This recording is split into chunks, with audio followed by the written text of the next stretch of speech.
Now, for more than 40 years, Bob Proctor has focused his entire agenda around helping people create lush lives of prosperity, rewarding relationships, and spiritual awareness. I'd make him a perfect 10. If I was an Olympic coach, that's the score I would give him. Very energetic and engaging and really very interesting. Bob Proctor knows how to help you because he comes from a life of lack and limitation himself. It's very easy to understand, very straightforward. He makes you want to listen to everything he has to say, very informative. In 1960, he was a high school dropout with a resume of dead-end jobs and a future clouded in debt. One book was placed in his hands, Napoleon Hill's Think and Grow Rich, which planted the seed of hope in Bob's mind. I used to fall asleep through all kinds of things, but man, he's got my eyes on this. A lot of energy, high energy person. In just months, and with further support from the works of Earl Nightingale, Bob's life literally spun on a dime. In a year, he was making more than $100,000 and soon topped the $1 million mark. I like his style. He's genuine. I like what he's teaching. I like what he's saying. Bob then moved to Chicago to work for his real-life mentors, Earl Nightingale and Lloyd Conant. After rising to the position of Vice President of Sales at Nightingale Conant, he established his own seminar company. He's dynamic, he's very intuitive in two-way, the mind is thinking. Oh, I would rate him definitely as a 10. Bob Proctor now travels the globe, teaching thousands of people how to believe in and act upon the greatness of their own lives. Presenting his program, The Science of Getting Rich, let's give a warm welcome to Mr. Bob Proctor.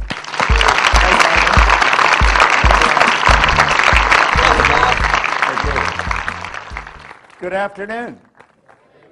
This is a neat seminar setup here. Think of this for a moment. All that's required to put the science of getting rich to work in your life is a decision. Now, do you know, most people will look at that and they'll say there's got to be more to it than that. How many of you have been trying to earn a lot of money for quite a long time? How many have difficulty at it? You know, 1% of the population earn about 95 or 96% of all the money that's being earned. And it's a subject that is not taught in school. And when someone comes along and tells you all you have to do is make a decision, we have a difficult time buying into it because we probably worked fairly hard attempting to earn money. Now, I stumbled on this information around 43 years ago. I have been absolutely fascinated with it ever since. It takes up all my days. Some people ask me, what are your hobbies? Just studying this subject. That's all I do. And I have worked all over the world with this, and it doesn't really matter where you go. You can go into different countries, into different cultures. When you get past the culture, people are essentially the same.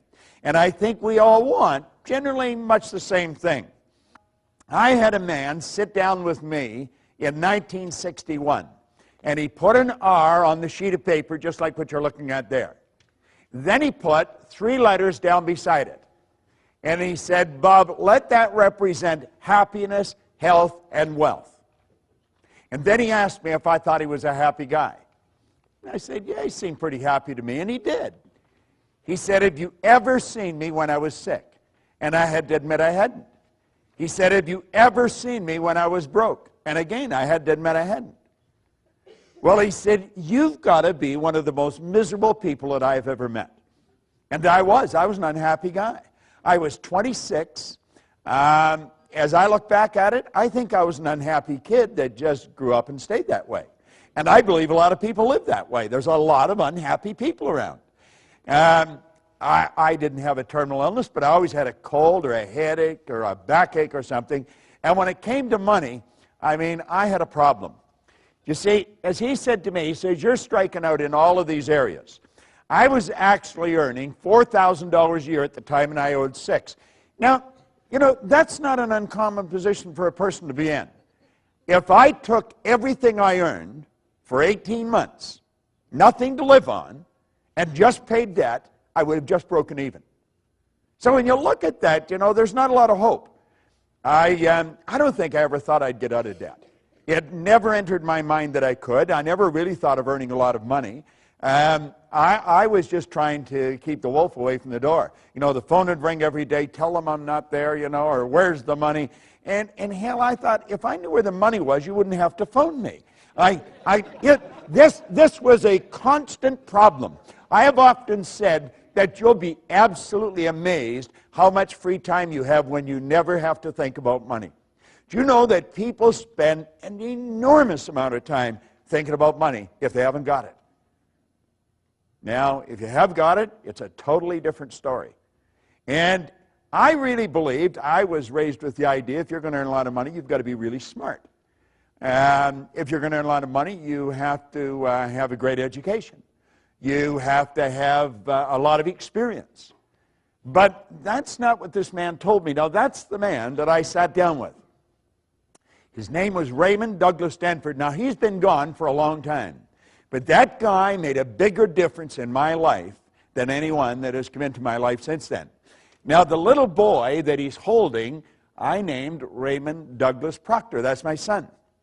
Now, that little boy today is 6'5". He weighs 240 pounds. And he has no hair. He has 3 little boys that are all bigger than him. So you see, I'm going back quite a ways. But this guy, he really woke me up. He asked me some good questions, and he got me thinking. Now, this is the one thing he asked me. He said, or suggested, and I found this in a book by Vince Rowazi over here in Philadelphia. He said, to change your life, you have to change your life. Now, that sounds like a play on words. It did to me the first time I looked at it, but that's not a play on words. That is so basic. And it's so misunderstood. Now, we're going to go through 2 parts here. I understand there's a break, so we're going to go to a certain point in the break. And I'm going to share some ideas with you on what can be done. And then after the break, I'm going to show you exactly how to do it. Because it's an inside job. And we're forever trying to change things outside, and that's not where it's at. We keep gathering information, and it doesn't do it. I would imagine that most of you have been to a lot of seminars. I would imagine that most of you have a pretty fair collection of self-help material, books and CDs. Michael was talking about people coming to these all the time, and I said, well, that's the way I am. I've been coming to them. I'm a seminar junkie, and I've been that way for 40-some years. And I just can't seem to get enough of it. I think once we get hooked on the idea of developing ourselves, we never get away from it. And the people that are not hooked on the idea, they think we're a little crazy. But I wouldn't want to live in the world they're living in. You know, back in 1970, I had the pleasure of being on a program in Chicago with just an incredible man. He wrote a book called The True Believer, Eric Hoffer. And he said something on that program that stuck in my mind. He said, in times of change, the learners will inherit the earth, while the learned find themselves beautifully equipped to deal with a world that no longer exists. Now, run that through your mind for a couple of minutes. In times of change, the learners will inherit the earth. I took that to be metaphorical, that we'll be happy, healthy, and prosperous. While the learned find themselves beautifully equipped to deal with the world that no longer exists. You see, there's no such thing as a learned individual. There's no such thing as an educated individual. That's a misnomer. We're either learning or we're not. Napoleon Hill talks about education coming from the Latin educo, meaning to educe, to develop, or to draw out from within. So you see, we don't even have to get anything. As we really start to understand what makes everything happen, we're going to find out that we've already got everything we need. It's simply a matter of becoming aware of it. And so Ray suggested this to me, and then he introduced me to the book. Now, the book was Napoleon Hill's book, Think and Grow Rich. I have never stopped reading this book. The book that I carry with me, I've been carrying since 1963, and I read it every day. Now, I think Hubbard pointed out that when you read a good book through the second time, you don't see something in it you didn't see before. You see something in yourself that wasn't there before. Yeah, you see, it's the repetition of the right information that'll really alter what's going on inside, and that's what you have to do. Everybody thinks it's something outside we have to change. We have to change companies. We have to change cities. We have to change jobs. You got to change it inside. If you don't change it inside, nothing happens. Well, I got into that book, and I started to study. Now, he said there's a secret in that book. And he said, if you find a secret in a book, you can have anything you seriously want. Well, I thought that was a gross exaggeration. You know, you can have anything you want. Let me put it in proper perspective for you. I was 26. I had 2 months high school formal education. I had no business experience. I had an absolutely terrible work record. And here I'm reading that you can have anything you want. Now, there's so much about ourselves that we don't know. And as I started to read this book, he said, there's a secret. You can have anything you want if you find the secret. Well, that was sort of like trying to sell me on the tooth fairy. And, of course, I was 26. I thought I was pretty cool. I thought I was wide awake, you know. And actually, I was in a deep hypnotic trance. And I was ready to reject it. But Ray said to me, he said, listen. He said, you're not very happy. He said, you're not the healthiest guy in town. You're always broke. Now, he said, I found out something about money, and he pulled out a big wad of money. He always carried a lot of money, and I was always fascinated with that because I never had any. But at any rate, he said, this stuff can't talk, but it can hear. And he said, if you call it, it'll come. And I thought, God, you know, that's sort of a nice idea. You know, and I was ready to start hollering for it. But he said, you've got to understand how to get it. And he said, you obviously don't understand. Now, he said, the author of this book studied the lives of 500 of the world's most successful people, his entire life. Then he put it in this book. Now, he said, I'm inclined to think that he knows something that you don't know. Well, I think he just sort of put me in my place, you see? And so I started to read the book, and I found the secret. And the secret was so basic and simple, everything changed. Do you know, a year later, I was earning $175,000 a year, and then I took it over $1 million a year. I mean, I had money coming in from all over the place. And it happened so fast. Yeah, but he said that in the book. He said, when money starts coming, it'll come so fast and so furious that you're going to wonder where it's been hiding through all those lean years. Well, boy, I thought, this is it. You know, and I had it coming in from different countries, from different cities. And somebody will say, well, what were you doing? I don't think it matters what you're doing. I think what matters is how you're doing it. Do you see, Wallace Wattles wrote a book on the science of getting rich way back in 1903. He says, you don't get rich by doing certain things. You get rich by doing things in a certain way. And I thought, yes, you could find two people doing exactly the same thing, and you couldn't see the difference. But one's doing it a certain way, the other isn't. It has to do with intent. It has to do with the energy that you're doing it with. You see, we're taught to be good little go-getters. Go-getters lose. They blow it. We want to be good little go-givers because the law says what you put out will come back. The universe will reward you by law. This is all very scientific. Yet it happens with every person every time. Now, I found the secret, and it was pretty basic. It was simply sit down, decide what you want, write it on a card, carry the card in your pocket, and read it as often as possible every day. So I wrote on the card that I wanted to have in my possession by New Year's Day of 1970. I gave myself a decade to do this deal. And $25,000. I really didn't believe it would happen. But you know something? I kept reading it. I don't know why, but I kept reading it. I did exactly what the author said. I kept reading the card. And I kept reading it, and I kept reading it. Now, because I kept reading it, I started to think of earning money. Prior to that, I was thinking of debt. If you had asked me, I would have said I was thinking of earning money. I wasn't. I was thinking of debt. If your goal is to get out of debt, I guarantee you'll probably be in debt till you die. Because we become what we think about. Yet whatever you think about, you attract. You literally magnetize yourself to it. That's all I was ever thinking about was debt. But I started to think of earning money. Somebody said there's good money cleaning floors. So I said, I'm not proud. I'll clean floors. Well, I started to clean one office. Then I got another one. Do you know in less than 5 years, I was cleaning offices in Toronto, Montreal, Boston, Cleveland, Atlanta, London, England. The thing took off like a rocket. Now, what really changed? I think something inside shifted, but I didn't know what it was. And I bought this book, and I was giving it to everybody. And nothing happened in their life. Then I got into Earl Nightingale's condensed narration of the book. And I would drive around with a portable battery-operated record player, and I would keep playing that record over and over and over again. And everybody was starting to wonder about me. Proctor's listening to this guy talk to him, and he's saying the same thing because it's on a record. I mean, he doesn't change the story. And I'm listening to this, and I'm reading the same book. I was starting to wonder about myself. But everything just kept changing, kept changing, kept changing. And I'd give the record to people, and I'd give the book to people, and nothing happened. So I reasoned that someone had to know why I changed, and they've either written it in a book or they're talking about it. So I made up my mind. I would read every book that was ever written if I had to, but I was going to find out what happened to me. And I have never stopped studying. Now, some of what I found out, I'm going to share with you. And since Michael is trapping this on a DVD, you'd be wise to get it and watch it over and over and over again. No, seriously, because what I'm going to share with you is probably the most valuable information you could ever lay your hands on. And I often mention I've got license to brag about everything I talk about because none of it's mine. I have just gathered this information from some of the wisest people in the world, and I have been absolutely obsessed with trying to figure out why we do what we do. And, of course, you don't even have to be too quick. If you study the same thing for 40 or 50 years, I mean, you're going to start to learn something about it. So that's what we're talking about. Now, I want to suggest that you make up your mind you're going to get in what we call the success zone. It's a way of thinking. Now, get this. If 95, 96% of the population are blowing it, if 1% of the population are earning about 95% of all the money, you're not going to get a whole lot of people agree with what you're doing. Most people are going to look at you kind of strange. What are you going there for? You went there last month.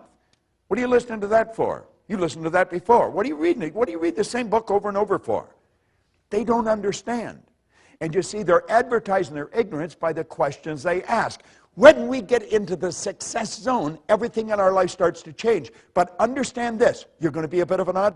You're out of the box. You're not one of the masses. And when you get out of the box, your whole world starts to shift. So as we go through this, let's think. Let that little yellow dot on the screen represent your level of awareness.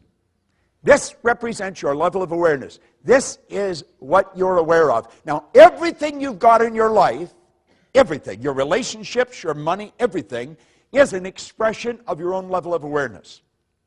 See, people that earn $50,000 a year are not earning 50 because they want 50. People are earning 50 because they're not aware of how to earn 150.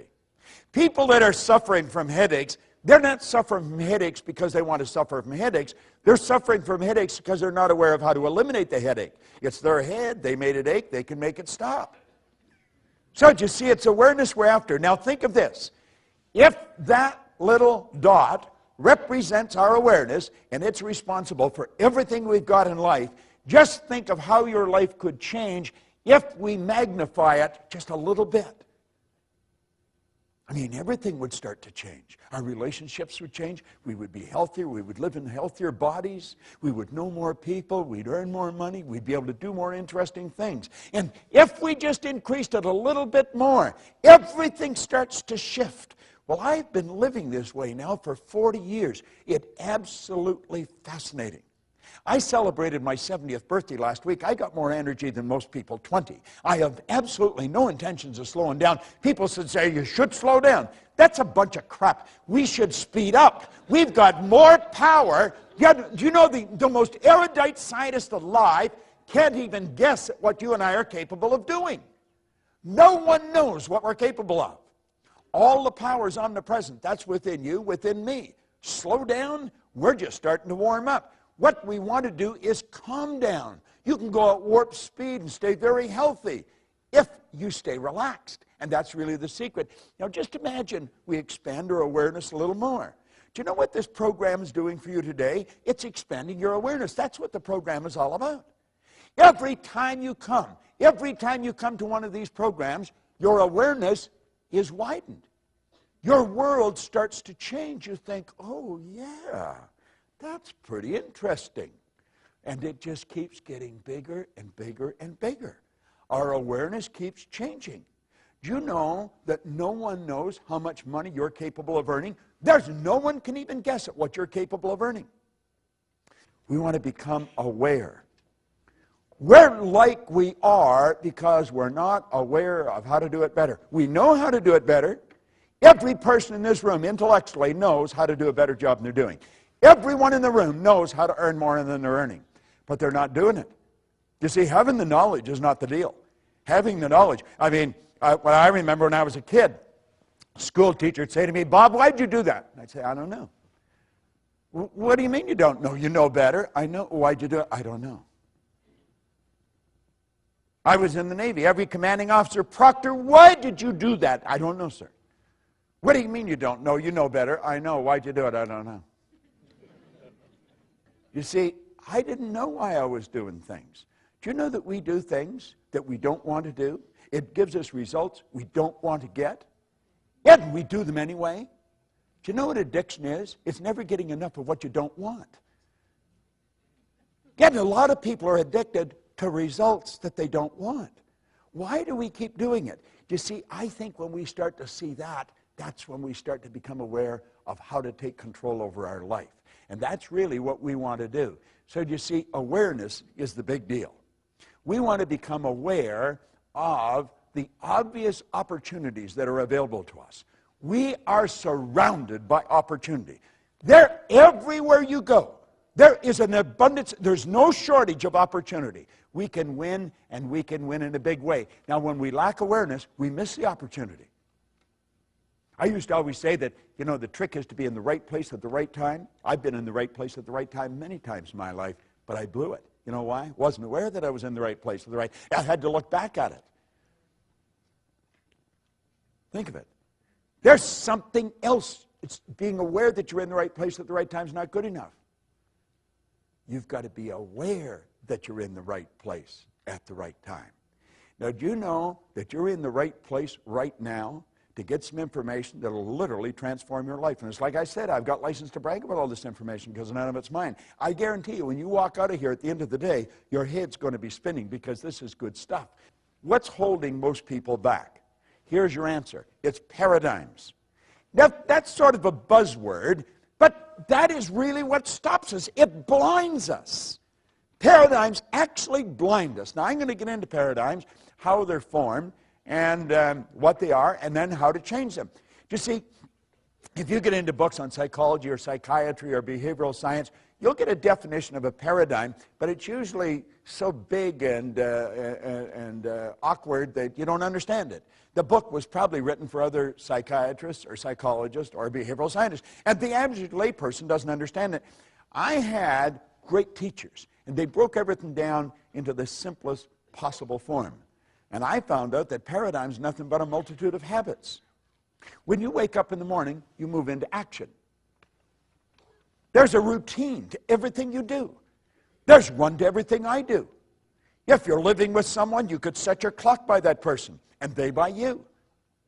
When I put my foot in my pants, I put my right foot in first. I don't know which one you put in first, but I do know this. If I put my left in first, I'd probably fall over. I would be staggering all over the place. Why? That's programming. That's how programmed we are. We're programmed to drive the car the way we drive it. We're programmed to dress the way we dress, to walk the way we walk, to talk the way we talk. Our whole life is written program in here. And you know something? We didn't even write the program. We didn't even write the program. Do you know that they're other people's habits? You and I are the product of somebody else's habitual way of thinking. It's genetic and it's environmental. Why do you think you look like your relatives? Do you think it's an accident? It's what's programmed right into the genes at birth. Yet we grow up and we live that way. Why do we speak the language we speak? Do you know that if you had been taken out of your home and moved to the suburbs of Beijing when you were an infant, you'd be fluent in Chinese and have absolutely no knowledge of the English language? But by the same token, if somebody had been taken out of Beijing, put here, same thing would have happened. We're programmed with other people's prejudices. We're programmed with their limitations. Do you know that most of the limitations we've got, we don't even know where they started? I'll give you an example. When Linda and I first met, we were out shopping, and I said, you know what I would like is turnip. She said, okay. So I picked up a turnip. And she said, what are you going to do with that? I said, I'm going to eat it. Well, she said, I'm not eating that. Well, I said, why not? She said, that's the root of the turnip. I said, it's the what? I had never heard it called a root. It was always just a turnip. Well, I said, what do you eat? She said, we eat the green of the turnip. I said, my God, we give that to the pigs. Well, she said, we give the root to the pigs. I don't even know if I ever saw turnip green. So here we are eating the root, giving the green to the pigs. There they are eating the green and giving the root to the pigs. Now, I was raised in northern Ontario. She was raised in Pensacola, Florida, and Birmingham, Alabama. Two totally different cultures. You see? So I put the turnip back. I thought, what the hell? There's no sense in fighting over a turnip, you know. But I'm wandering around the store, and I'm thinking, who decided we'd eat the root of the turnip?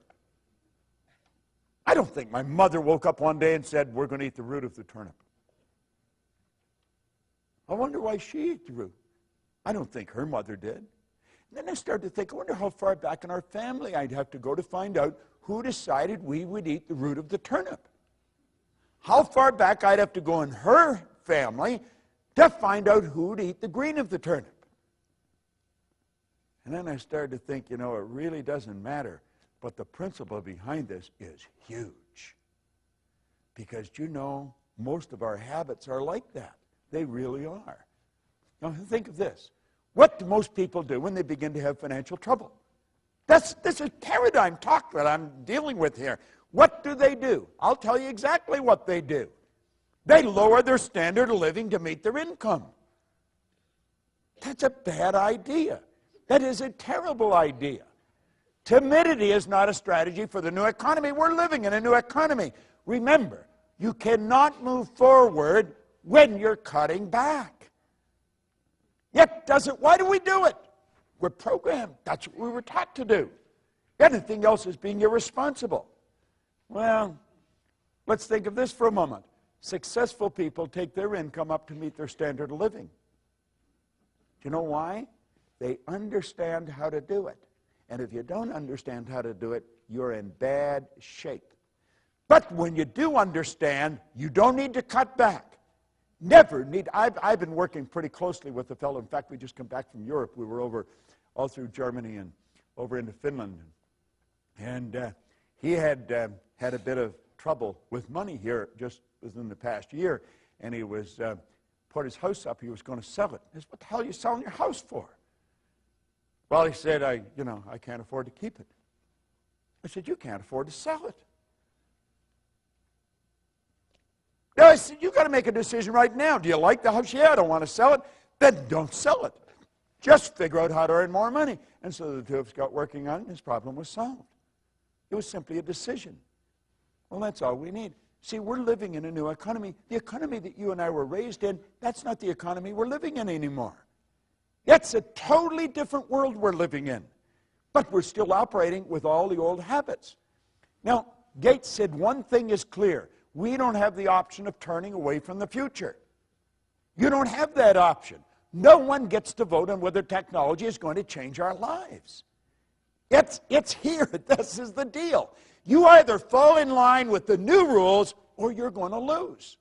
It's that basic and it's that simple. There's nothing complicated about it. You see? Now, here's three great questions. You want to remember this because this can change your life like night and day. It's so basic and so simple, you could miss it. One, what am I doing? What am I doing? Number two, what works? What works? Number three, what doesn't work? Now, when we've analyzed this, let's make up our mind that we're going to stop doing what doesn't work and take all that energy and that time and put it into what does work. But you know, if that's the only thing you got out of this entire meeting this afternoon, it could be worth millions to you. Literally millions. I picked this up. I don't know if I heard it or I read it, but there was a man who had an engineering company. He did about $10 million a year. It wasn't a big company, but it wasn't a corner store. And he died.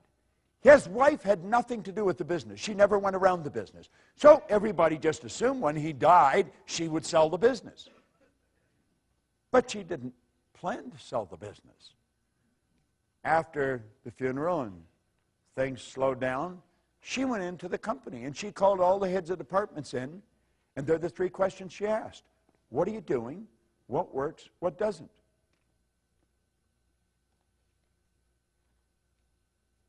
She told them to stop doing what didn't work, spend the time at what does work, and she took the sales from 10 million to 25 million. She just went in every now and then.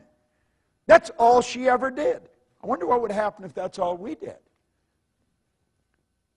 We want to understand and apply, if we really want to get into the science of getting rich, the law of compensation. Now, the law of compensation is pretty clear. There's nothing complicated about it. The law of compensation clearly states that the amount of money you earn is always going to be in direct ratio to the need for what you do, your ability to do it, and the difficulty there would be in replacing you. Now, do you see, if we really study this, there's probably quite a need for what you do. Now, I don't know how proficient you are at doing it. Most people learn how to do something, and then they never improve upon it from that point on. Once we learn how to do it, we just keep doing it at that level. That's why most people read at a grade 7 level. They never learn how to improve upon it. You see? The third one, the difficulty there will be in replacing it. So you see, if you analyze this, you're going to realize that if you just focus on number 2, number 3 is going to take care of itself. Number 1's already taken care of. There's probably a great need for what you do. Now, if we become very, very good at what we do, just keep perfecting what we do. If we sell, let's really learn how to sell. Keep getting better at it. You would become very difficult to replace. Now, I've always felt for salespeople, and I would imagine quite a few of you are in sales, you want to learn to master your presentation. Most people make a terrible sales presentation. Just absolutely terrible. That's why they don't do very well. I have gone into companies and watched sales go up by hundreds of millions of dollars, and we tell the people not to work as hard. See, we've got the idea in our mind, if you're going to earn more, you've got to work harder. Bad idea. Now, think of this for a moment. I want you to think about your financial success. And don't think for a second that you can't change it. You can change it dramatically. But really think about your financial success. You see, these meetings, these seminars, they can change your financial success like night and day. There's nothing that'll do it better because it's information that we're getting about ourselves. Now think of this for a moment. Money makes a big difference in all the important areas of our life. You'll hear people say, well, money's not everything and money won't make you happy. That's an absurd statement. Money was never meant to make us happy. And since it doesn't make any difference whether you have it or not as to whether you're happy or not, you might as well have it. At least if you're miserable, you'll be miserable in comfort. I mean, there's some consolation in having it. You see? Well, think about it for a moment. Money is meant to make us comfortable. The more comfortable we are, the more creative we'll become. The more creative we are, the more service we can render. The more service we render, the more money we will earn. You see? We want to open our mind to these two questions. Okay? Now, I want you to think about these two questions. What is your name, sir? John. John? John, there's the first question. How would your life change if your monthly income, boom, just like that, became your weekly income? How would it change? A lot more comfortable. You'd be more comfortable. How would you be more comfortable? What would you do different? If every Friday you got what you earned all last month. It wasn't a lottery, it's every Friday. You're not sure, are you? No, you're not. You know something? And that's not unusual. I very rarely ever get a person to answer that question. What is your name? Holly. Holly? Here's a question for you.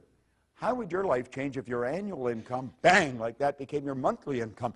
If on the 15th of every month you earned what you earned all last year? Too hard to imagine. Now, there's two questions, simple questions, no answer.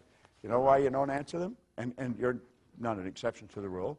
That's because we never sat down with one of these, wrote that amount, that figure on a piece of paper, and then just think of how to do it. Don't spend any time thinking why you can't, just think of how you can. You know something, you do it. Anybody in this room can turn their, but you're not going to do it by accident. You're not going to do it unless you decide to do it. Now you'll say, I don't know how to do it. Hillary didn't know how to get to the top of the mountain when he went up it either. He didn't. He tried in 51 and he failed. He tried again in 52 and he failed. Yet in 1953, he and Tenzing Norgay stood on the top of the world. Now, I have worked with him on 2 or 3 occasions. He's just a nice guy. The only thing different in him that I could see in me is his size. He's got a hand that would just wrap right around my hand. Big guy. No one had ever been to the top of that mountain. Do you know 1,000 people have been up there since? Things don't happen unless you decide they'll happen. Well, anybody could make that happen. I was flying to Kuala Lumpur, back around 1990.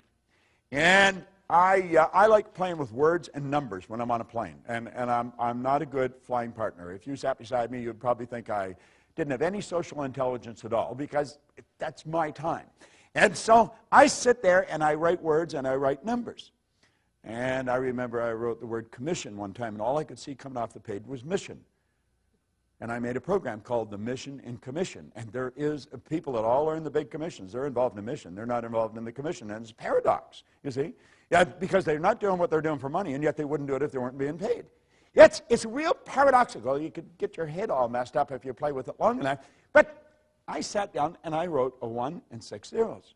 And I took a look at it and I thought, $1 million. You know, we've written songs about $1 million.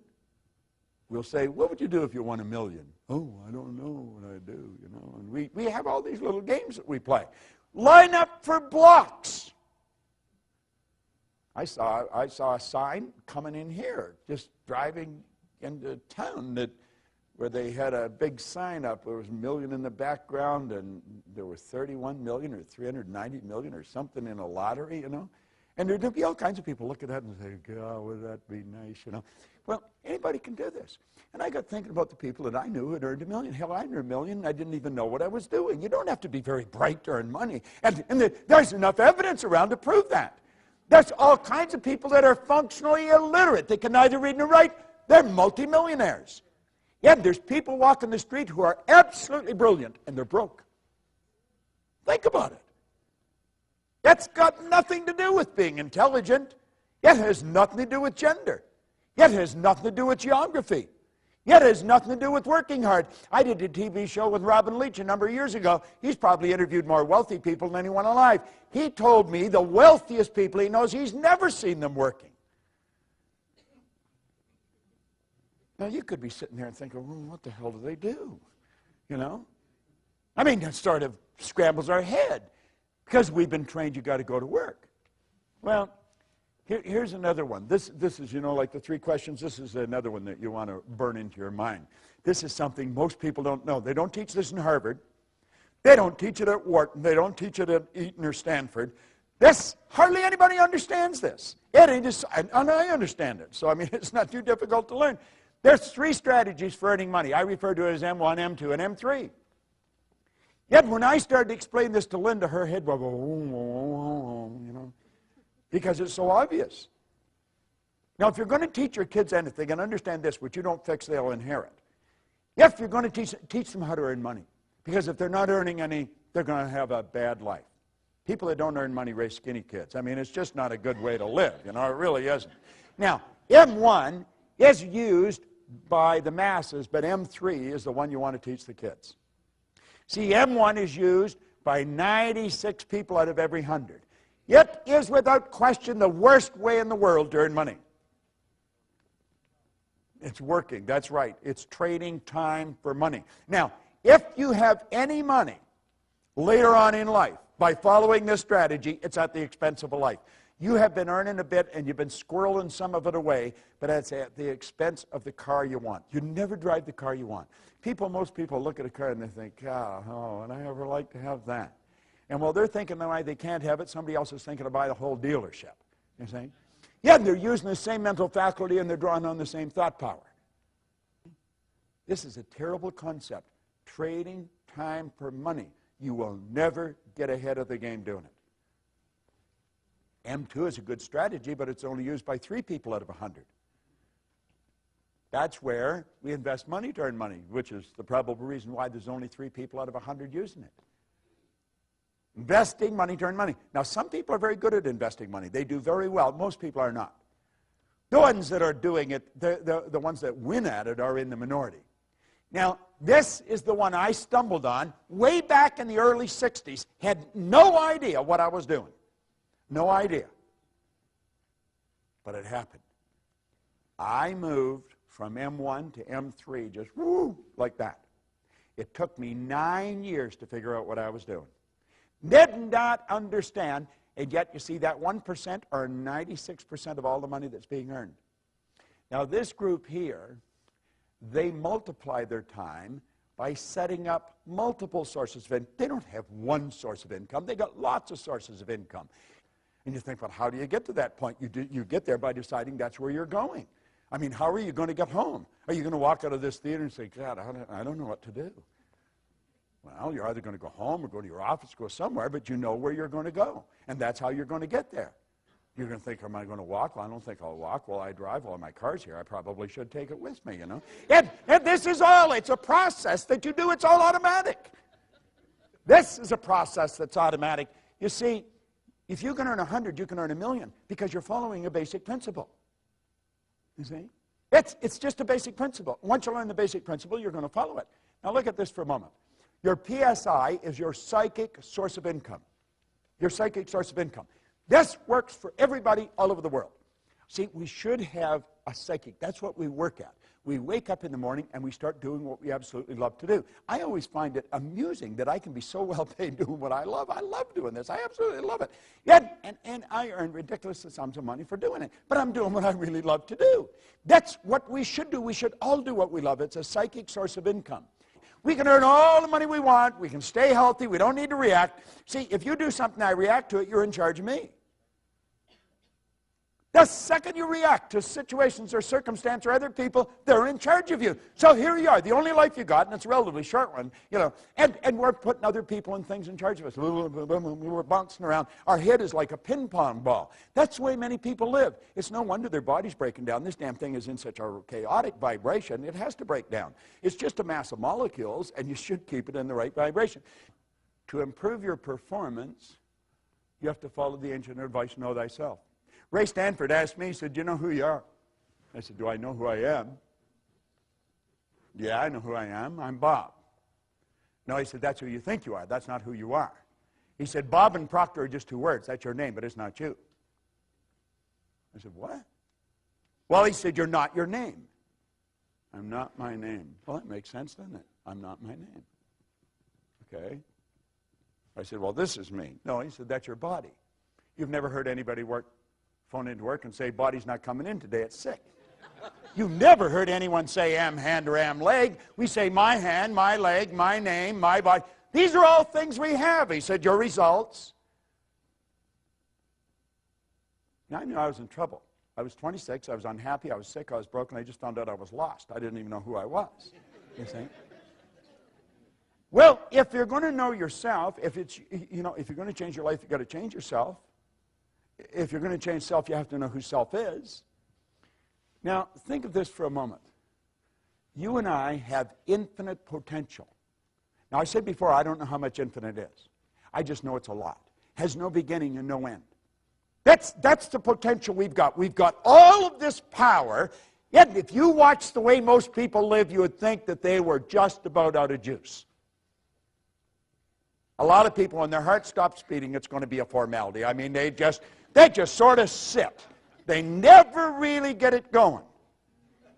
Yet we have infinite potential.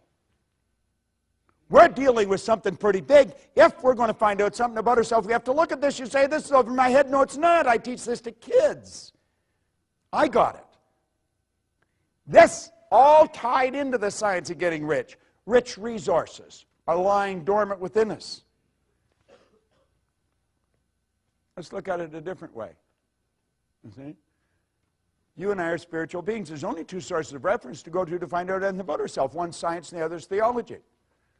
You'll hear people say they're having a spiritual experience. They're not having a spiritual experience. They are spiritual. They're having a physical experience. We're spiritual beings living in physical bodies, and we've been gifted with an intellect. Most people really don't understand that part. But that's where the power lies. All right? And our emotional state is going to be determined by how we use our intellectual factors. Andrew Carnegie told Napoleon Hill, he said, any idea that's held in the mind, that's emphasized, that's either feared or revered, will begin at once to clothe itself in the most convenient and appropriate physical form that's available. You see, Dr. J.B. Ryan said the mind is the greatest power in all of creation. Very few people understand it. If you go on our website, you just go to bobproctor.com, you'll see a quote there by Dr. John Mike, a psychiatrist from Florida. He said, I taught him more about the mind in 1 year than he'd learned in 4 years of medical school, 5 years of psychiatric training. And what I taught him was just what a Dr. Roeder taught me. I was always amazed by that. I thought, what do they teach you in medical school? You know, and what we're doing is getting in at the non-physical side of ourselves, and that's where all the power lies. It's a beautiful concept as we start to understand it. What do we need? We need understanding. You really want to change your income, you've got to change your understanding. Now, there's only two things you have to know to really make things happen big in your life. Number one, you have to know where you are, and number two, you have to know where you're going. Now, you see, most programs get you focused on where you're going. That's very important that we have a goal. You've got to know where you're going. But what happened to me that was totally different is Ray Stanford got me to focus first on where I was. He got me to look at what I was doing with my life, got me to take responsibility. He said, your results aren't bad and they're not good, they're just results. Nothing's bad or good except our thinking makes it so. He said, you have to ask yourself, are those the results you want? And I said, no. Well, he said, if you will pay attention and you'll do what I suggest, I can show you how to change it. You see? And my whole life started to change.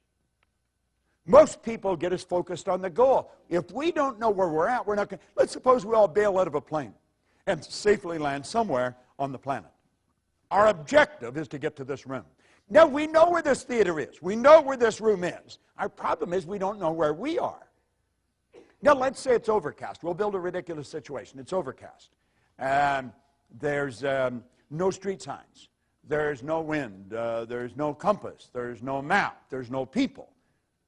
But we know we're on the north. I mean, we could be in Milwaukee heading towards the Canadian border. We could be in Los Angeles heading towards Tijuana. You could be in Atlanta heading towards Miami. We could be right outside this theater and walk away from it. If we don't know where we are, it won't matter where you're going. So you see, we've got to take a good, honest look at ourselves. What am I doing? What works? What doesn't? Who am I? And as we really get a grip on this, everything in our world will begin to change. Now, I'm going to run through this very quick, and then we'll have a break, and then I'm going to come back, and I'm going to show you some simple things about the mind and how to make the shift that you want to make. You see, what we're seeking always is greater awareness.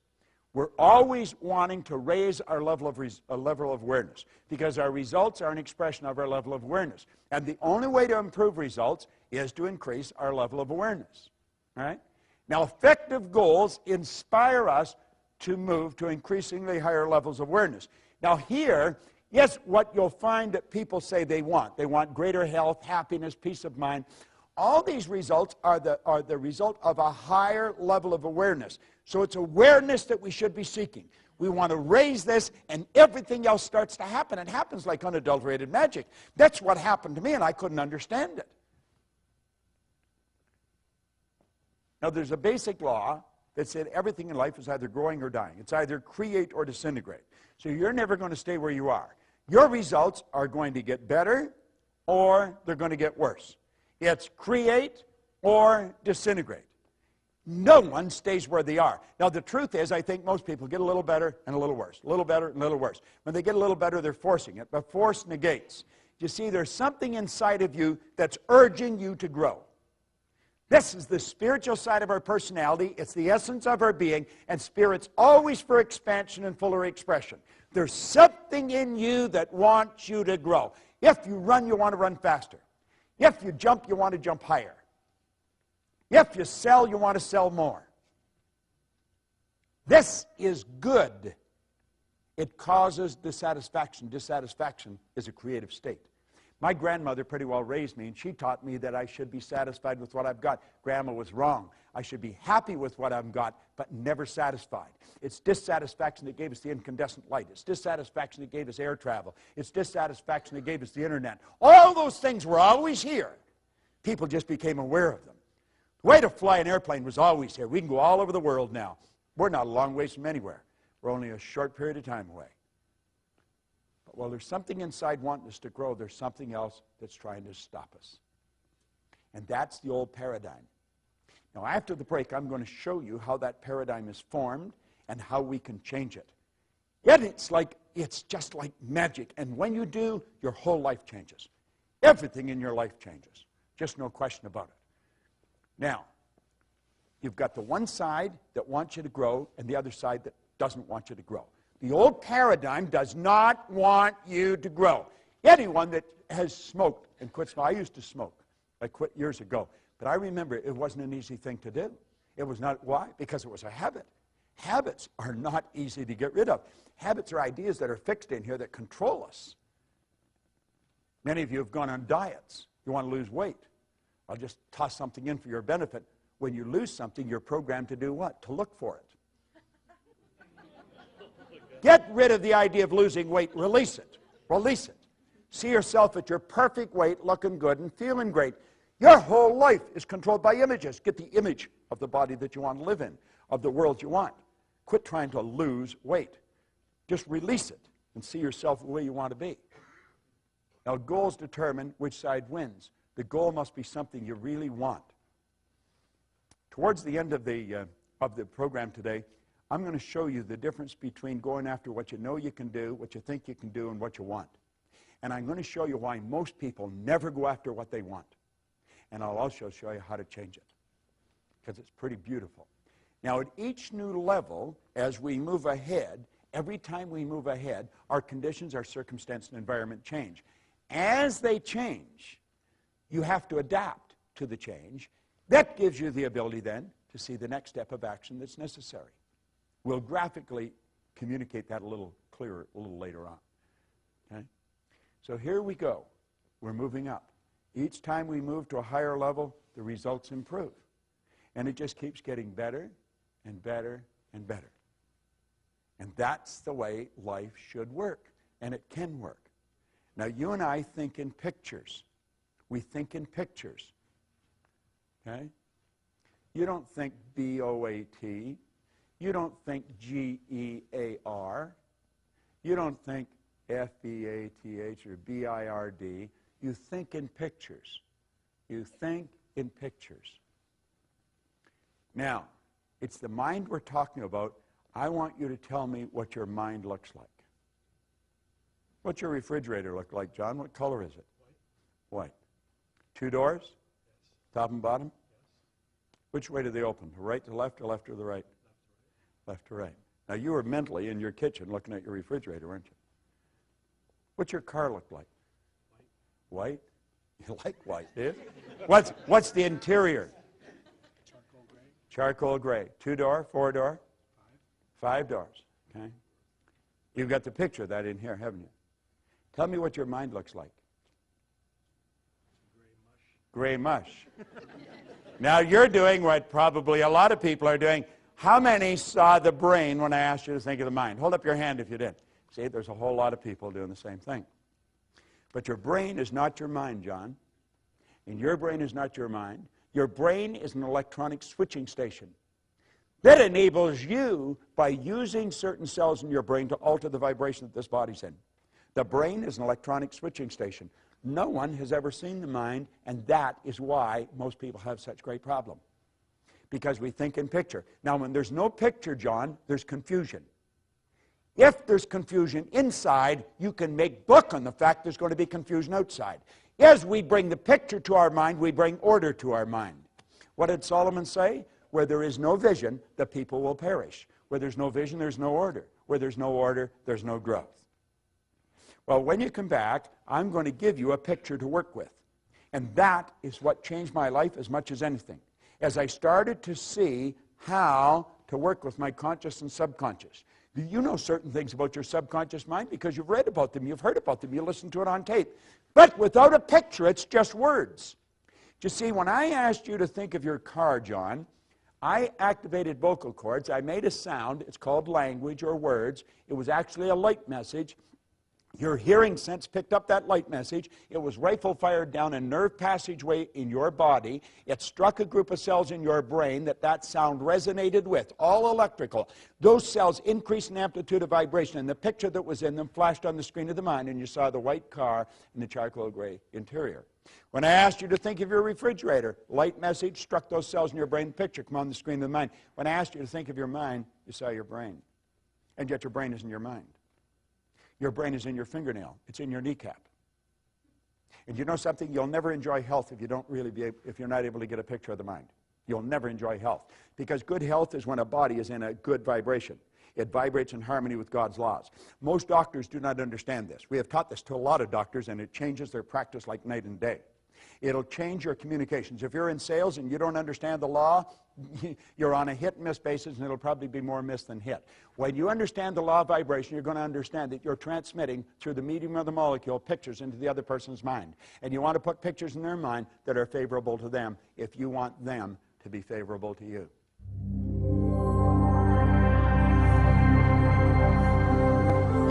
All right.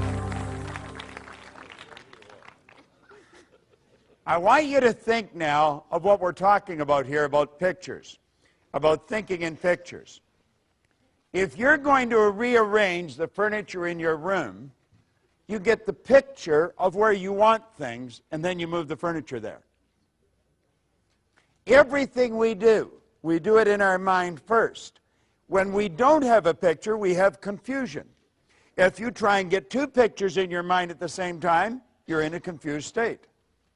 So, when we start thinking about ourselves, and we realize we're spiritual beings, we live in a physical body, we have an intellect, that becomes a bit of a problem. How do you see that? How do you get all that? And it becomes too confusing, so we stop thinking about it.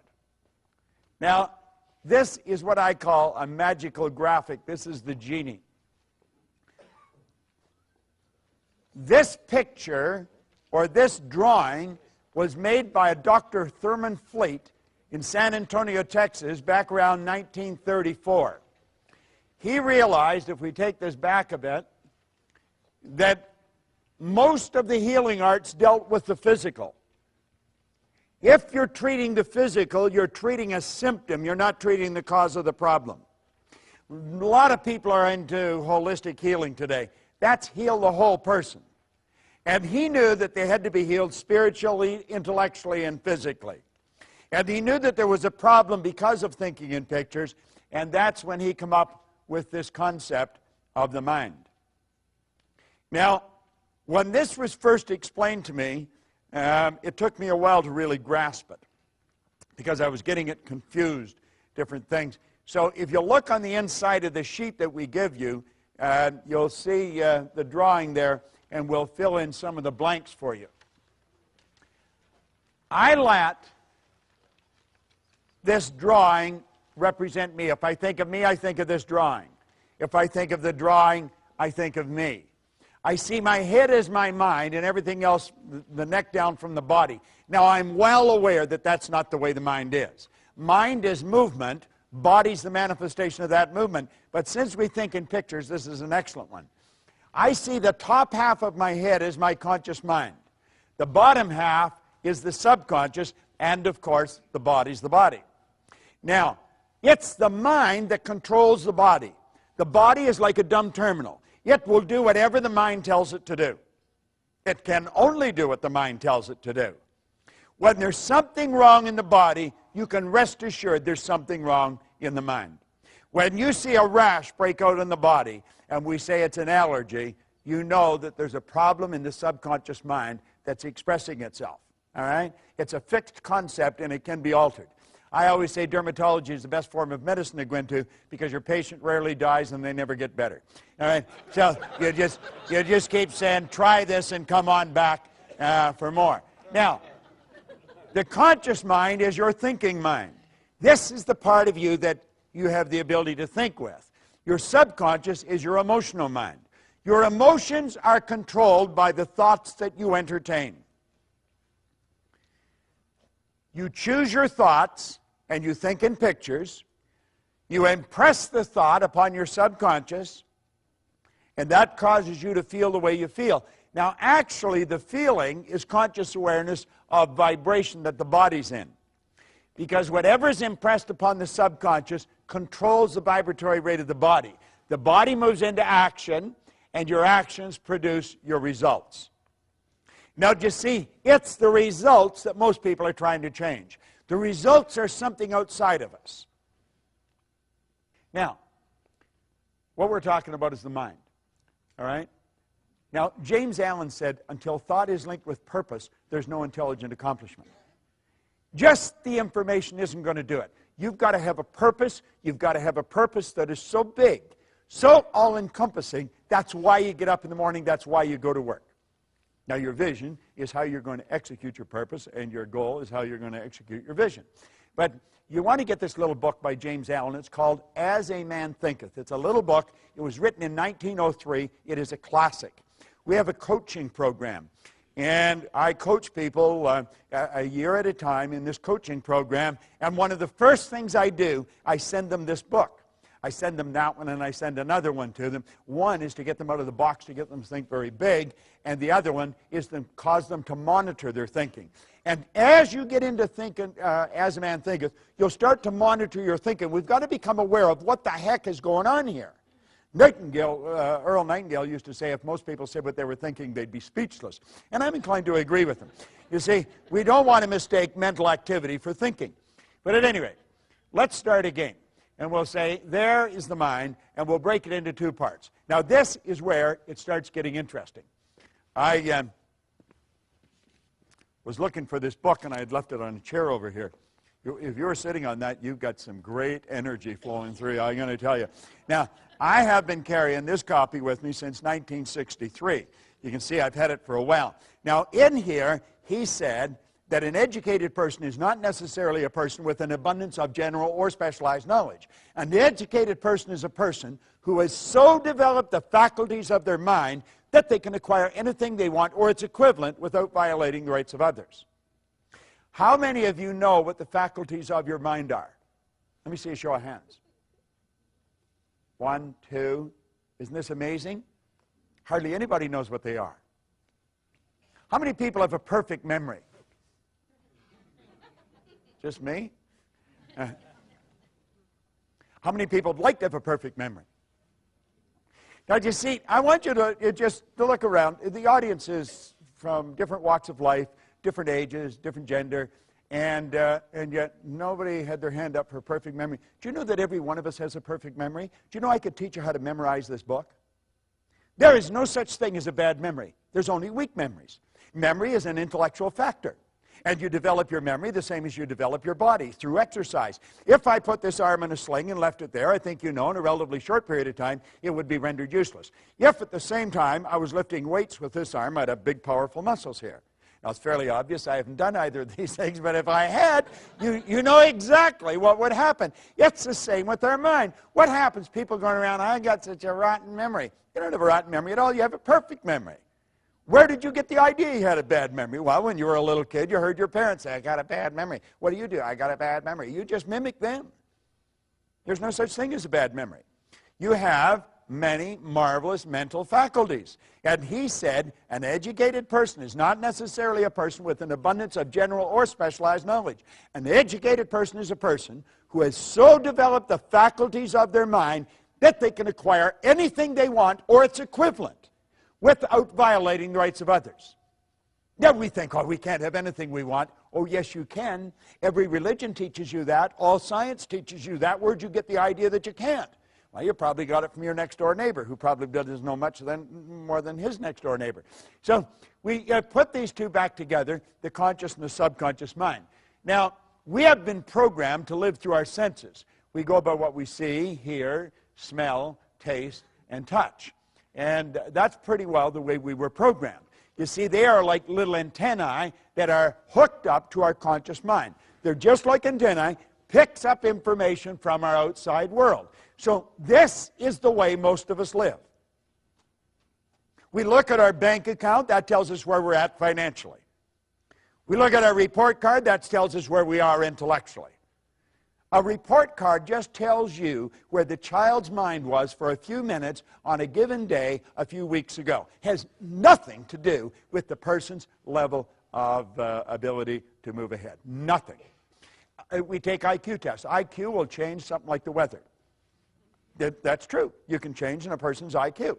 their intelligent quotient. It can be changed. We know so little about ourselves. You go all through school. We think the important thing in school is to get the person to understand 2 + 2 = 4. That's not the most important thing at all. Most important thing is to start to understand yourself.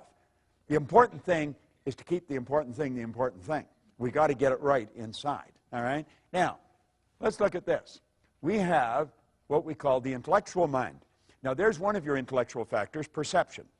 Let's look at this for a second. What is your name, sir? Mike. Mike? I'm going to tell you there's nothing printed on this book, Mike. Am I right or wrong? You're wrong. You know I'm wrong. There's no question in your mind. You can see it. Isn't that right? Right. What is your name? Joe. Joe? I told him there was nothing in the book. Am I right or wrong? Could be. Well, it could be. I'm saying there's nothing printed on the book. Am I right or wrong? Right there. Right there. Now, you see, it's a matter of perception. It's not a matter of right or wrong, is it? What you see is something on the book. Isn't that correct? Right. What I see is nothing on the book. No, but you see this, you say, well, that's a cute little trick you pulled on Mike. But it's not really a trick. It's a natural law of the universe. It's perception, and it's the law of opposites. Polarity is a law. Like, I'll tell you that's the right side of the book. You know it's the left. Isn't that correct? Right. There's an inside and an outside. You couldn't have one without the other. If I sliced the right side off this book, and I kept doing that until I took the last slice off, I've also gotten rid of the left, haven't I? That's a little difficult to grasp. If I kept slicing the right side off the book.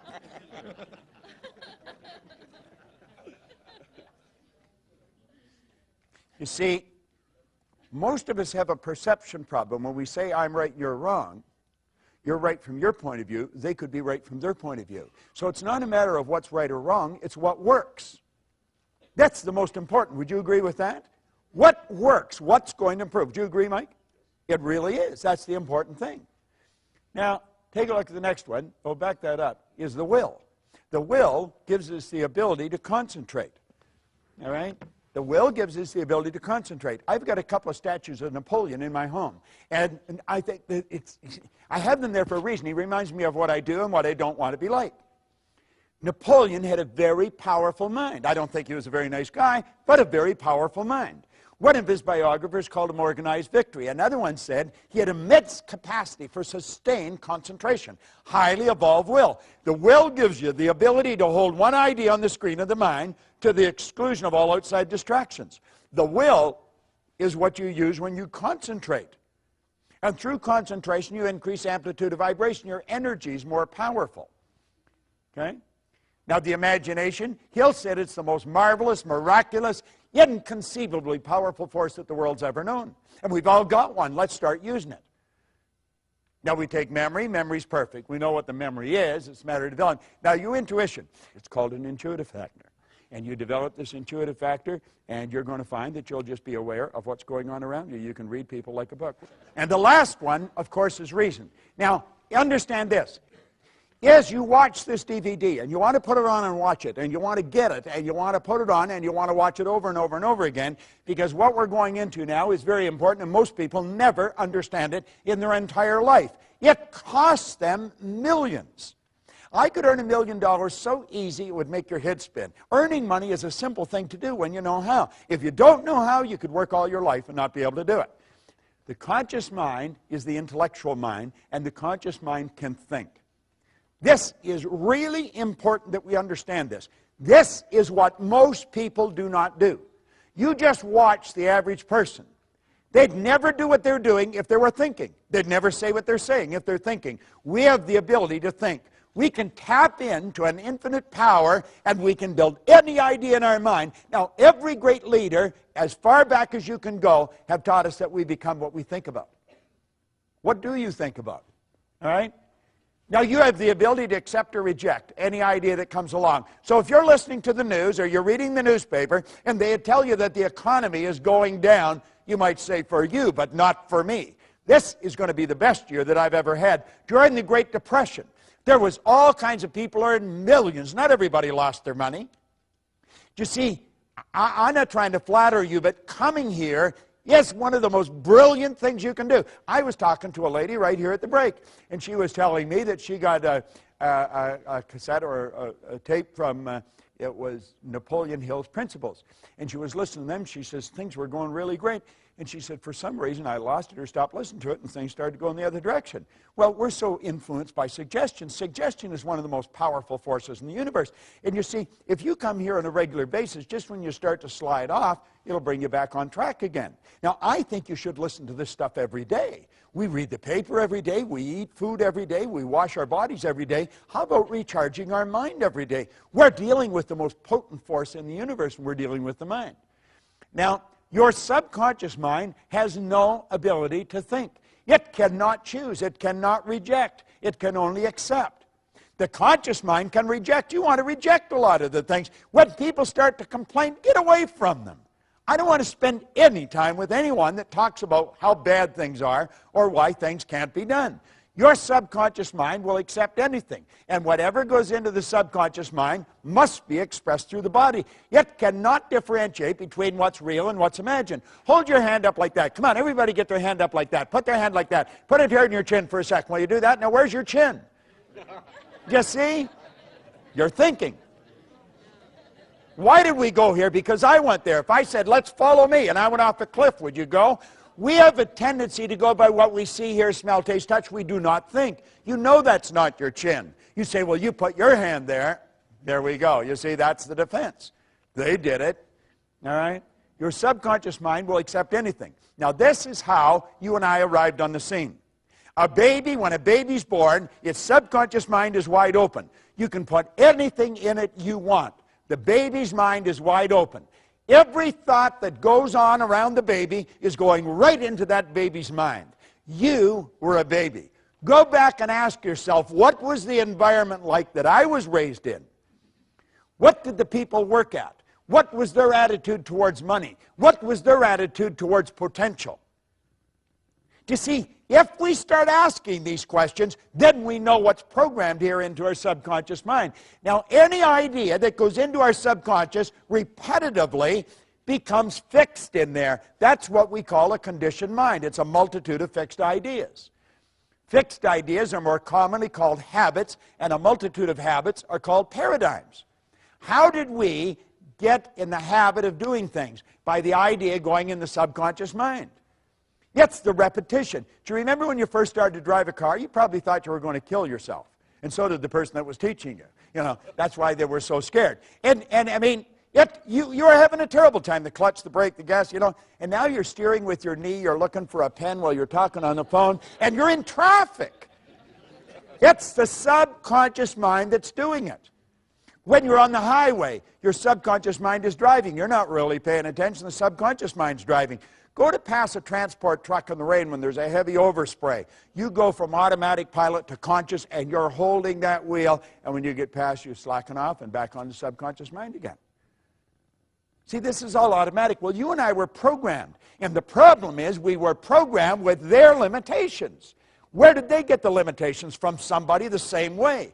We've got to understand this. Someone else may have been responsible for making us who we are. We are responsible for changing it.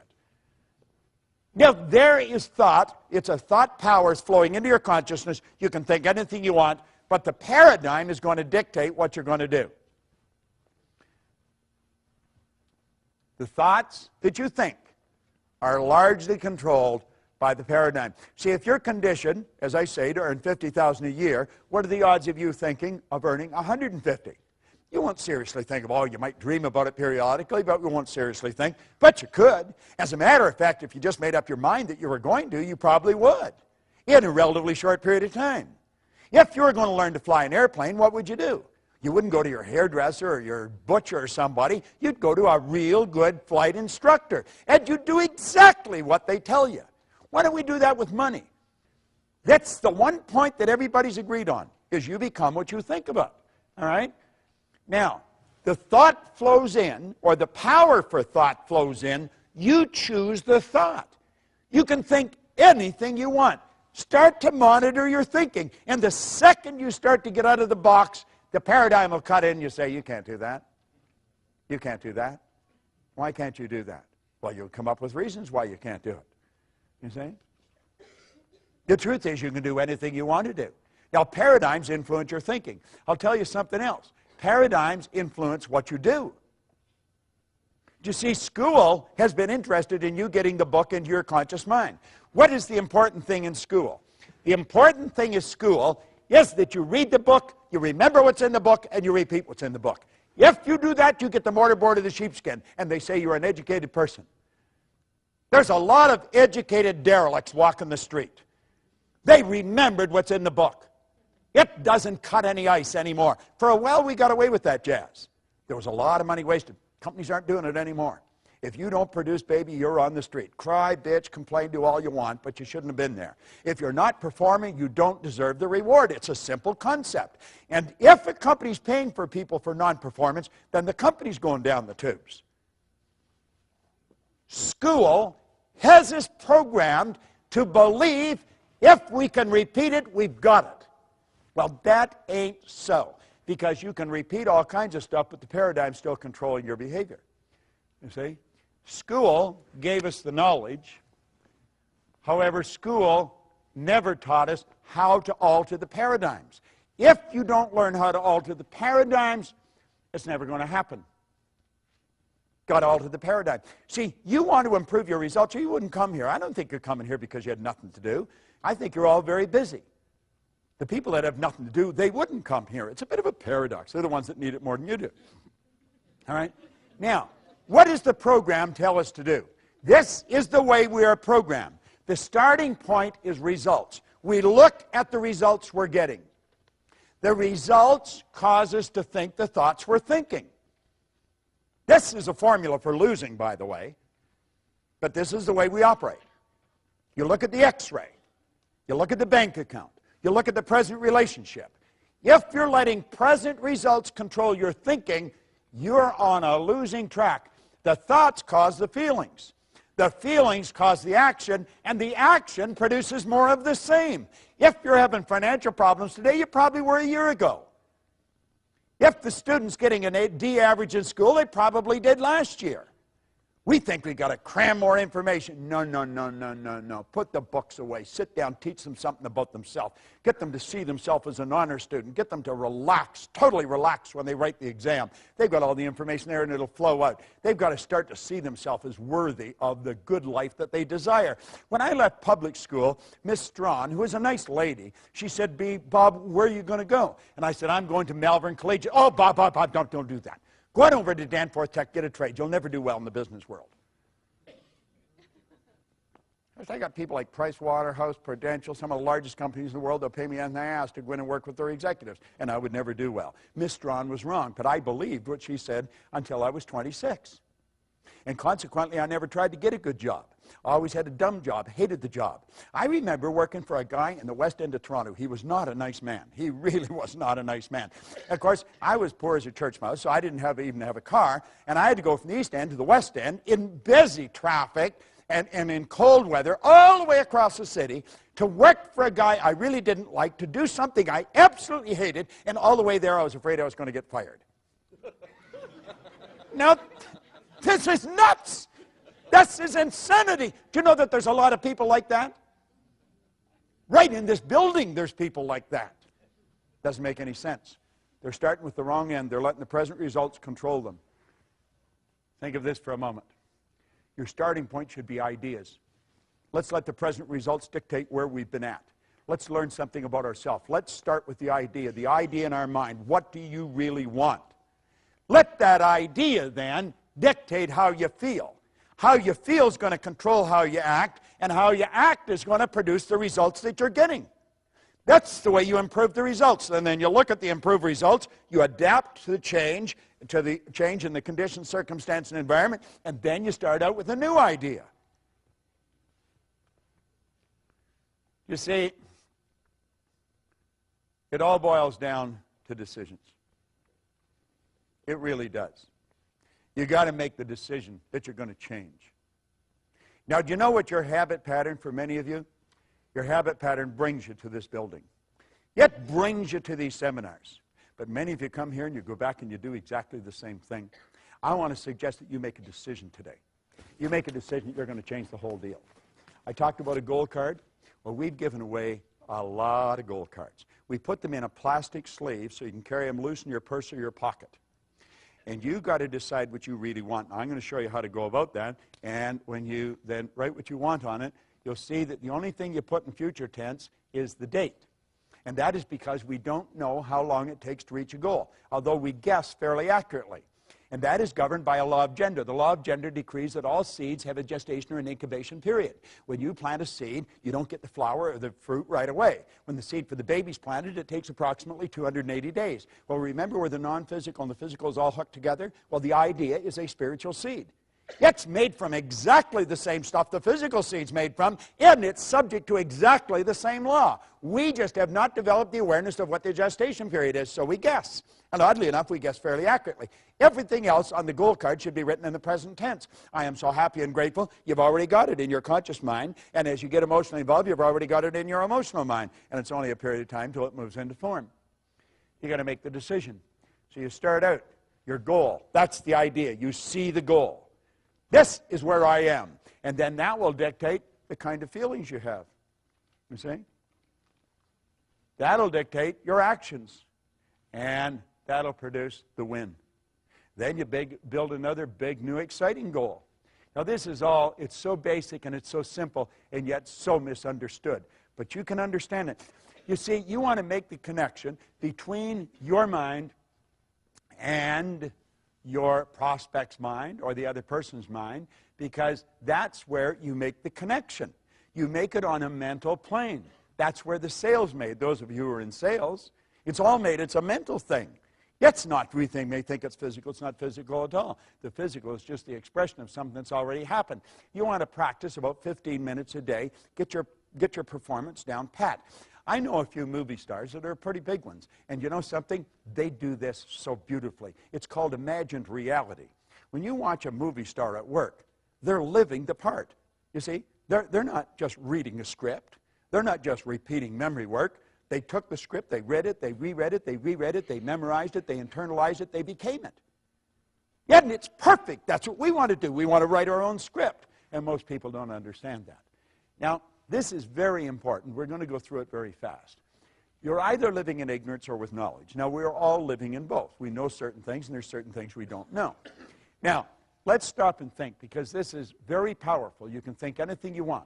Most people that don't understand something, they have a tendency to doubt and worry. Doubt and worry. They have taken a power that was unadulterated, it was without form, and we've given it form, a negative form. We built a negative picture. We take and we internalize that negative picture. It sets up the only emotional state it can set up, sets up a vibration of fear. Now, fear can only be expressed through the instrument that you're living in, your body. And so it expresses itself in what we call anxiety. Now, anxiety is not expressed, it's suppressed. And the suppression then turns to depression. This person's on a losing track. Don't even know what they're doing. The depression turns to disease, and the disease turns to disintegration. Now, that's a process. That happens so fast, the person doesn't even know what's going on. And you know what's causing it? Ignorance is their problem. What are they taking for the anxiety? Valium or something like that. We got them on Prozac or Valium or some other drug so that we got them so stupefied that they don't even know they're doing it to themselves. Should we educate them? I think so. What is education? To induce, to develop, or to draw from an end. Let's bring out something in the person. Let's go back to our thinking. We want to develop understanding. There is only one way to develop understanding, and you're doing it. You're studying. There is no other way of developing understanding. That's what these programs are all about. Solomon said, in all you're getting, get understanding. Understanding is what leads to faith. It's the opposite to that demon fear. James Allen said fear can kill you as quick as a speeding bullet, and it can. The faith base is expressed through the physical being in well-being. Now, the well-being is expressed. You don't hear somebody that's really in a great vibration. You say, hi, how are you? And I'm really excited. You know? They don't do that. You see it in the way they walk. You see it in the way they talk. You see it in the way they meet and greet people. They're alive and they know it. That turns to acceleration. They're picking up speed. This is the way the universe operates. You know why? Because they're at ease. They're not uptight. The person that's anxious and depressed, their body is, it's no wonder their heart snaps. Take your fist and clench it tight and see how long you can keep it that way. That's the way some people's bodies are. Well, you want to put your body in a totally relaxed state. And then this power flows freely through you. No kinks in the hose. And I'm going to tell you, you'll have lots of juice flowing, and you're going to feel like $1,000,000. And you become very creative. And that's called creation. You see? Now, what do you think about? What do you spend your time thinking about? Most people spend their time thinking about just whatever's going on around them on a given period of time. Now, we say to ignore the power of paradigms to influence your judgment is to put yourself at risk when exploring the future. This idea of paradigms, you've got to understand it. You want to get back into that stick person. As I say, get that DVD, watch that thing. If you made up your mind, you're going to put that DVD on, you're going to watch it every day for maybe 2 months. Every day. You wake up in the morning, it would be the best investment of time because it's the repetition of hearing this over and over and over again that's going to cause you to step out and change it. Can you change your paradigms? Yeah, you sure can. Yeah, you sure can. And you see, when you know you can change your paradigms, you have hope. See, I was controlled. I was unhappy, sick, and broke, and I was lost. I had no hope. Why? Well, I just couldn't see how it could happen. And you know what Ray gave me? He gave me hope. And you know what happens when you have hope? That means that you have options. Now, what a difference. I love this. What a different story people would have to tell if they would adopt a definite purpose and stand by that purpose until it had time to become an all-consuming obsession. I love that book. I truly love it. Most people are extras in their own movie. They really are. You know, it's sad. They write the script. They're the casting agent. They're the director. They're the producer. They're the executive producer. They do the whole deal. And they give themselves maybe a walk-on, maybe a line if they're really gregarious. But most of them just stand there and they look at the stars. They think, God, I ever wished I could do that. We could do anything. Anything we want. See, what we want to do is say, what do I really want? Not what do I think I can do, what can I afford, what do I want? Life is not a practice run, you know. You're not going to get another bite at the apple. This is the deal. This is it. I remember one time we were down in Atlanta on a speaking engagement when I worked with the Nightingale Corporation, and Earl got up and slowly started to move across the room. And somebody said, what are you doing? He said, I was just thinking, that's the way most people go through life. They tiptoe through life, hoping they make it safely to death. It's true. That's the way most people live. We want to step out and do the thing we really love.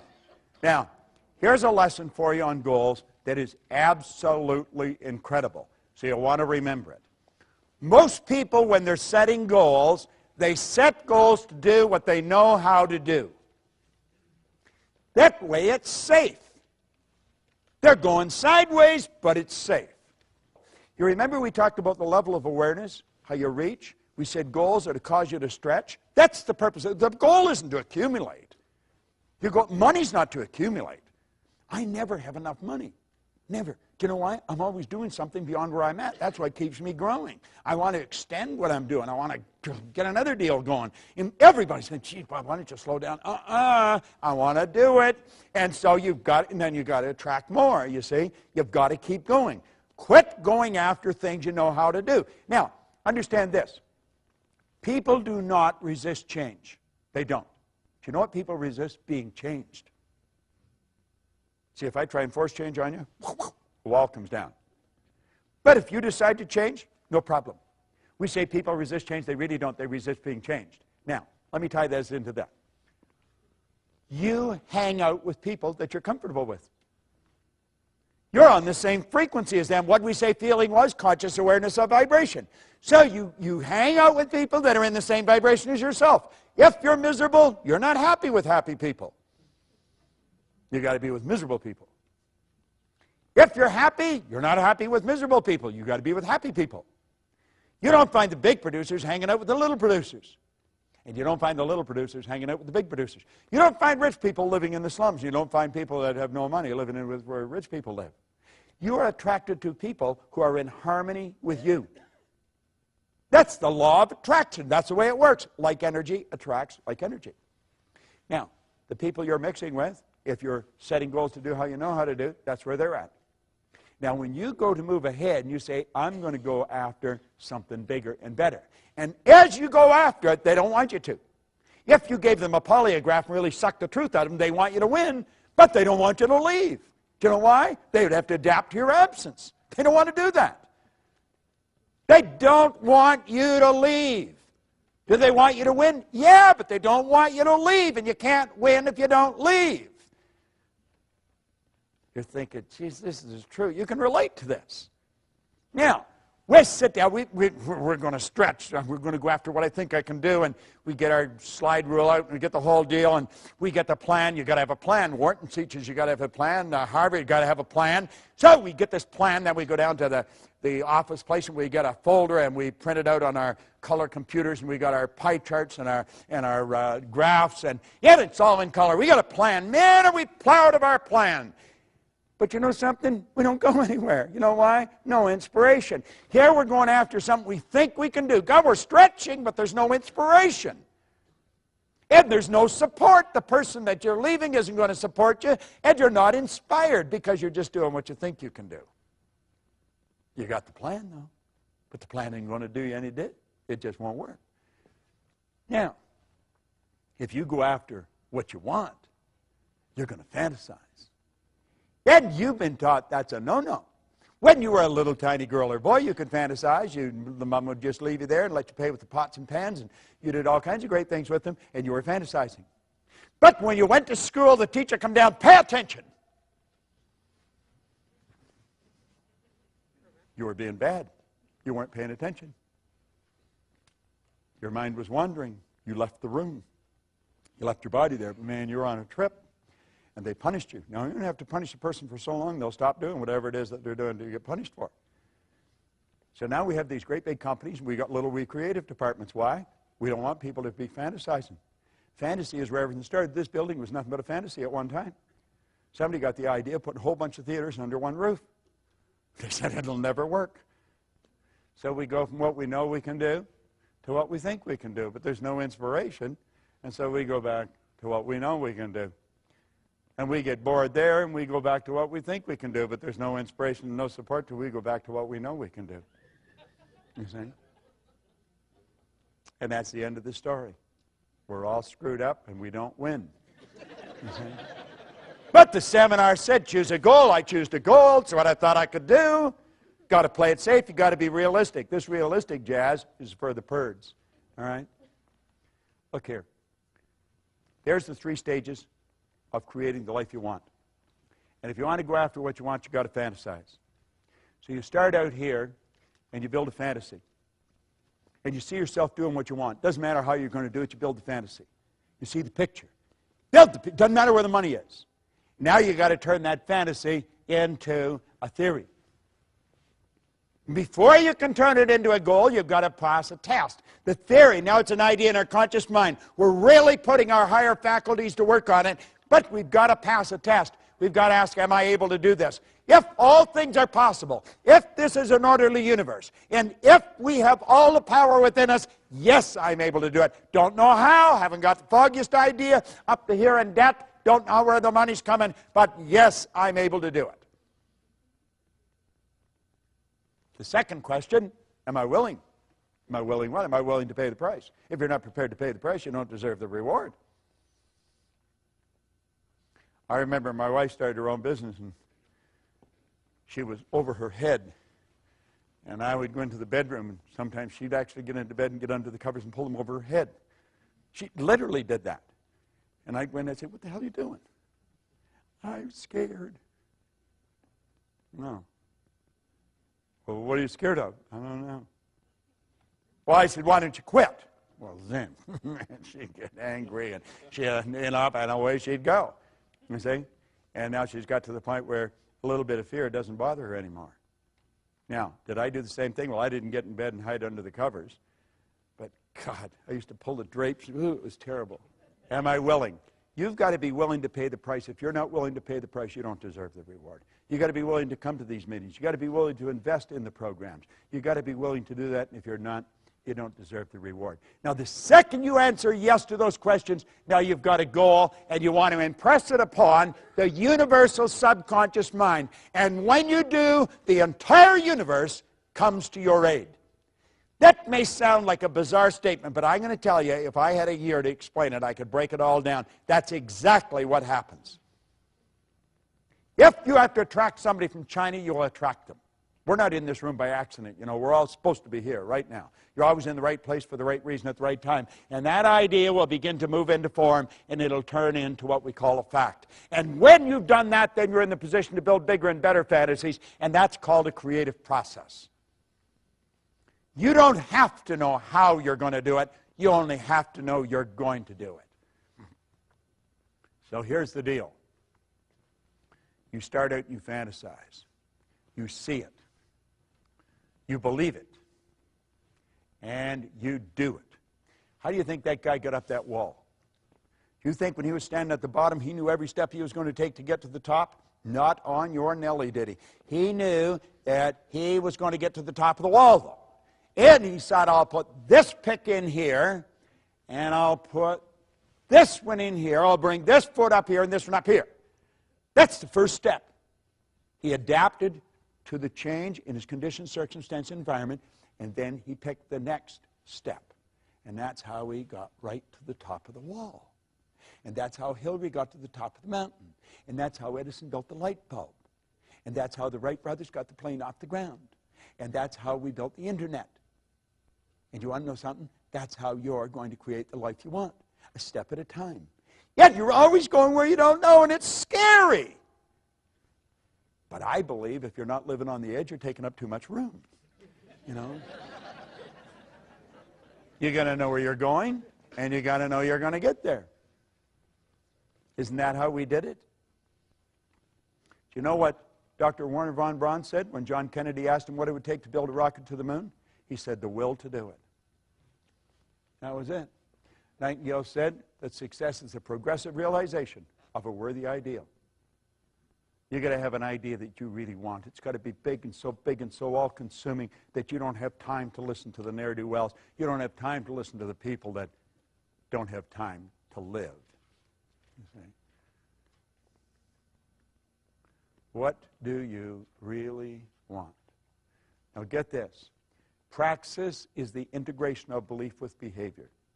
You say you believe things, and yet your behavior would indicate you've never heard of it. We've got to integrate our belief with our behavior. It's very important. You have your conscious mind, and you build a belief. And you impress that belief upon your subconscious mind. Now, understand this. There's going to be a bit of a war. How many believe what I've explained here today? See, you believe it because you know it's the truth, and you hear the truth, you know it. You see? There's a problem when we go to execute that, and it's the old controlling belief that's in there. We've been taught to believe that there's certain things we can't do. We've been taught that because of this or because of that, it won't work. I'll give you a good book to get and read. Go and read Up from Slavery by Booker T. Washington. There's a guy that, he had all the strikes against him. But he had an image. And he just kept going. And he did whatever he did, and he did it well. He's quoted as saying, if I'm washing floors, when people look at it, they're going to know that Booker T. Washington washed this floor. Everything he did. And that's the way we want to do it. We want to do it to the best of our ability. And we want to gain an understanding. The way to do that is to continue to study. So here's the overview of what we've done. Power flows in. And number one, we build an image. Number two, we plant that image in our subconscious mind. That image then is expressed through the only instrument it can be expressed through, our physical body. That is an absolute law. It is an absolute law. The image you impress upon your subconscious controls your vibration, and your vibration controls what you attract into your life. And you're attracting stuff into your life. Everything that's coming into your life, you're attracting. So don't be afraid to step out. Maslow said you're either going to step forward into growth or you're going to step back into safety. You see? When we talk about the science of getting rich, we want to understand there is a science to getting rich. I want to tell you a story. I was flying to Malaysia, and I was playing with the calculator. I always play on a plane with words or numbers. Now, if you go to Kuala Lumpur from Toronto, it's 25 hours in the air. That's a long ride. If you go any further, you're coming back. So, you know, you've got quite a trip that you're taking. Well, at any rate, I'm on the plane, and I'm fooling around, and I write $1 million down, just 1 and 6 zeros. And I thought, $1 million. And I had earned $1 million. I had earned $1 million a year a long time ago. And I know a lot of people that have earned $1 million bucks, and most of them are not overly bright, you know. And there's some of them who are absolutely brilliant, but they're not all that bright. And where I may be fairly bright today, but relative to where I was, man, I'm telling you, I was one of the stupidest guys in town, but I was earning all this money. So it has nothing to do with being bright or anything like that. It's a decision. And so I'm on the plane, and I'm thinking, what do these people do? And I started to think about the people that earn $1 million. What do they do that is so different? Well, first of all, they just decide they're going to do it. And then they step out and do it. And they come from all different walks of life. But all the ones that I knew that did it are all locked into this. Michael and I were talking. We were talking about people being seminar junkies. And I said, you know, I've been a seminar junkie for 40-some years. And I wouldn't want to be any other way. I feel sorry for the people that are not. Because, you see, that is a very crude way of saying that a person's really into the development of themselves. Well, I took a look at the people that earn the money, and I thought every one of them, without exception, are really locked into studying. They never stop studying. They have just magnificent libraries of CDs and now DVDs and cassettes. I've got it right back to the records and the old record players. I've got them all. I've kept them all. The record player they used to drive around with in Vic Conant's office in Chicago, I took it down and gave it to him one day. But, you know, I thought, we should teach people to earn $1 million. And so when I got off the plane, now this is way back 1990, I got off the plane and I got on the phone. And I phoned Mark Victor Hansen, and then I phoned Val Vanderwall, who's gone now. And, I mean, it was the middle of the night here, but I wasn't thinking of that. The clock had turned around. And I got them out of bed, but I got excited, and I was telling them what I was going to do, and they said, geez, it's a great idea. So there was a bunch of us. There was Jack Canfield and Mark Victor and Vanderwall and Lee Poulos, and there was a group of us, and we put together a program, and we taught it in Hawaii. And we were teaching people to earn more money.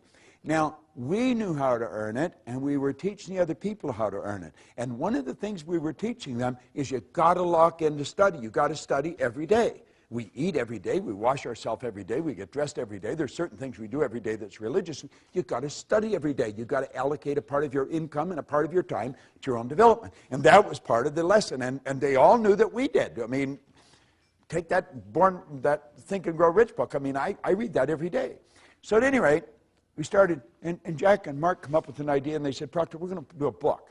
And we had brainstorming sessions going, and they said, you got lots of stories, give us some stories. And he said, we're going to write a book. And there was a gal there, Cindy Spitzer. I remember, I don't know if she ever got credit for this, but she was from over on the East Coast, around Philadelphia somewhere, and she said, you should call that Chicken Soup for the Soul. And so they're going to write 101 stories, and then we're going to package it and sell it. And I said, that's a pretty cool idea. And Mark says, we're going to sell 50 million of them before the turn of the century. And I'm thinking, well, you know, I'm a pretty good thinker, but that seems like a little far out to me. I mean, if you sell $1 million bucks, you're doing pretty good, but 50 million, and you're going to do it before the turn of the century? Well, they didn't sell 50 million, they sold 74 million. And it was considered the publishing phenomena of the decade. Now, get this, they didn't write anything. They never wrote any books, none. They had other people writing the stories, sending them in. They had somebody else collating, somebody else editing, somebody else publishing, somebody else selling, and they got the money. You know why? It was their idea. Now, this came about, it's called intellectual property, and it came about because they studied and they expanded their mind. And that's what you're doing here. Now, we said that most people are extras in their own movie. You're no different than Mark or Jack or Bob or Lee or anybody else. You're exactly the same as them. And what you want to do is make up your mind when you go home. You're going to lock in, and you're going to get your chicken soup concept. The DVDs on this are what you need. You've got to get on, order them, and start watching them. Lock yourself in. You don't have to watch the whole thing. Just take a section of it. But take 15 minutes every morning, or do it like you exercise your body. People go out walking. They do it at the same time, same number of times every day. Well, get into this. The beautiful part about this is it's all being recorded. You know that 66% of what I've said you'll have forgotten by tomorrow morning? 90 to 100% of it will be gone within a month. But if you keep repetition. If you keep programming it into your mind, you're going to find that you'll start to do it. That's what the actors do. I know a number of actors, pretty big names. And you know something? They're ordinary folks just like you and me, but they become great actors because they program the script into their mind until they become the script. And that's what you want to do. Some of this information, it's worth millions. I don't know if you realize just how valuable it is. I have been studying it for 43 years with some of the most brilliant people in the world. You got the whole thing locked on a little disc that you can watch and listen, and you go over and over and over, but always doing it thinking towards a goal.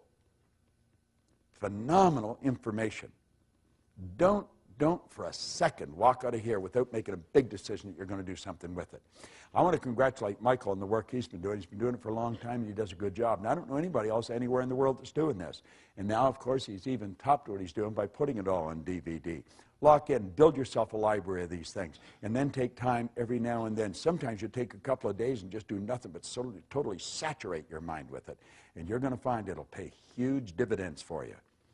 The people that I was working with that were in the millions, they're just ordinary people like you and me. But the difference is they get the idea and they apply it. They apply it. They apply it. And it's in application.